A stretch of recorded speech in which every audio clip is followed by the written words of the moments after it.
Hora agora da nossa parceria exclusiva com o Bom Dia Mercado. O Theo Takar já está aqui com a gente para nos trazer, então, as expectativas para esse dia de hoje. Que, olha, é dia de Copom, né, Theo? Bom dia. Bom dia, Débora. Não é super quarta porque não tem Fed, mas tem Copom, tem Bradesco, enfim, é um dia carregado, né? E a decisão de política monetária do Copom, né, vai ser anunciada aí após as 6:30 da tarde, é o principal destaque do dia, evidentemente, e a expectativa praticamente unânime do mercado é de um corte aí de 0,25 ponto percentual na Selic para 14% ao ano. Mais importante do que a decisão vai ser o comunicado, né? O que pode indicar aí se ainda há espaço para novas quedas dos juros ou se o ciclo de corte será interrompido em meio a um ambiente marcado pelas incertezas fiscais e pelo calendário eleitoral. Se dependesse só aí do fato do petróleo ter voltado a ser negociado abaixo dos US$ 80 por barril ontem e do tombo aí de 1,8% na produção industrial brasileira em junho, divulgada também ontem pelo IBGE, ou seja, 3 vezes maior, né, pior que o esperado, certamente os juros poderiam continuar caindo, né? Mas a questão fiscal ainda incomoda o BC, que pode deixar a decisão de política monetária de setembro em aberto, em meio aí ao temor de que uma eventual continuidade do governo Lula na presidência da República piore as contas públicas. O mercado tem visto a dificuldade de Flávio Bolsonaro em reunir aí um capital político junto ao Centrão para compor a sua chapa, né, vista aí como mais market friendly, ou seja, mais favorável ao mercado no quesito fiscal. Durante a sabatina de ontem, né, o Flávio Bolsonaro se comprometeu aí com uma proposta de promover um tesouraço na máquina pública brasileira, com redução de carga tributária e desburocratização. Ele também citou a intenção de voltar a zerar o imposto de 12% sobre exportação de petróleo e de reduzir a alíquota do IOF para níveis próximos de 2022, além de rever o arcabouço fiscal, que ele qualificou como calabouço fiscal. A declaração de Flávio Bolsonaro repercutiu numa entrevista do ministro do Planejamento e Orçamento, Bruno Moretti, que ele deu ao podcast da Warren Investimentos. O ministro disse que seria muito ruim rediscutir a regra fiscal do zero nesse momento. Segundo o ministro, não adianta ter uma meta fiscal mais rígida sem os instrumentos para cumpri-la. O Moretti também admitiu que o governo não tem bala de prata para resolver de vez a questão fiscal e defendeu aí uma maior flexibilidade no orçamento. É nesse ambiente de incertezas, Copom vai ter que tomar sua decisão hoje e optar entre uma sinalização mais clara ou deixar a porta aberta para a reunião de setembro, Débora. É isso, e além da expectativa pelo Copom, o mercado segue monitorando também a guerra e os indicadores da economia americana, né? O que a gente pode esperar em relação a isso para hoje, Theo? Pois é, né? Depois daquele tombo do petróleo nos últimos 2 dias, né, que chegou a ser negociado até abaixo dos US$ 80 por barril, o Brent já sobe quase 2% nessa manhã, né, opera um pouco acima dos US$ 80, com a notícia de ataque a um petroleiro saudita no Mar Vermelho pelos Houthis do Iêmen, que são aliados do Irã, né? Ontem o mercado reagiu à possibilidade de um acordo entre o Irã e Oman para liberar o tráfego de navios no Estreito de Hormuz, que dá acesso ao Golfo Pérsico.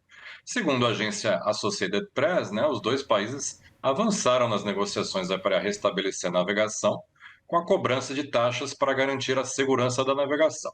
Apesar do otimismo do mercado, ainda permanecem dúvidas aí sobre a viabilidade desse acordo, né? O Irã insiste que negocia apenas com Oman e não diretamente com os Estados Unidos, e fontes do governo iraniano afirmam que um eventual entendimento aí com Oman não garantiria a normalização da navegação sem o fim das ações militares americanas na região. Fora o cenário de guerra, que é sempre incerto por natureza, o mercado também acompanha a agenda de indicadores da economia americana nessa quarta-feira. Por lá, depois do relatório Jolts mostrar ontem uma redução na abertura de vagas mais intensa do que a esperada, os investidores monitoram hoje a pesquisa ADP, que traz a criação de empregos no setor privado e que sai às 9h45 da manhã pelo horário de Brasília. A expectativa é que a ADP mostre abertura de 75 mil vagas no setor privado americano em julho, após o saldo também positivo de 98 mil empregos em junho. Na sequência, teremos a divulgação dos índices de atividade do setor de serviços. O PMI medido pela S&P Global sai às 10h45 e o indicador medido pelo ISM às 11 da manhã.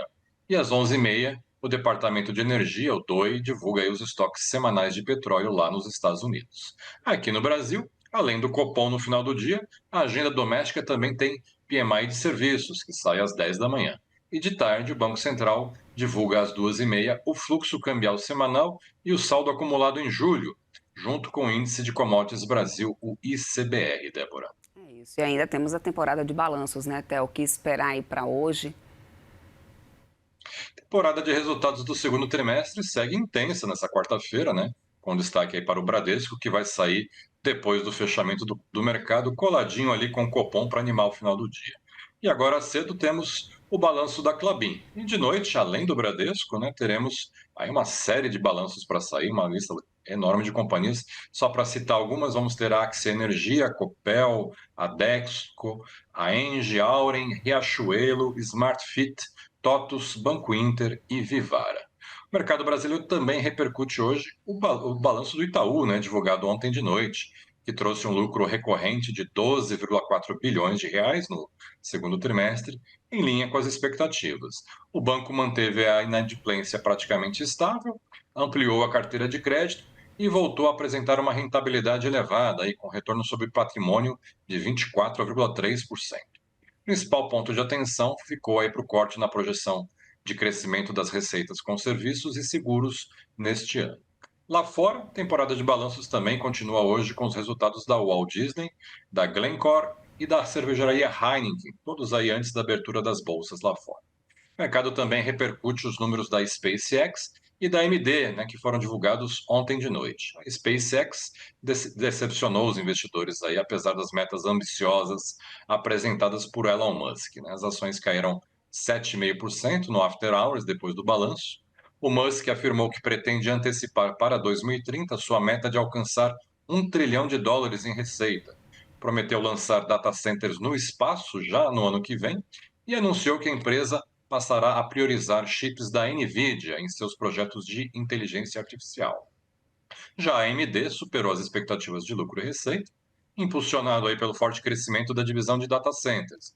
Mas as ações caíram quase 9% ontem à noite, depois do balanço, por causa do Musk, né, que anunciou que a SpaceX vai deixar de utilizar os chips da companhia, optando exclusivamente pela arquitetura Blackwell da NVIDIA, Débora. É isso, meu querido. Quero muito agradecer a tua participação aqui conosco. Então, uma boa quarta-feira para você. Até amanhã. Para você também, até amanhã. Tchau, Até tchau. mais.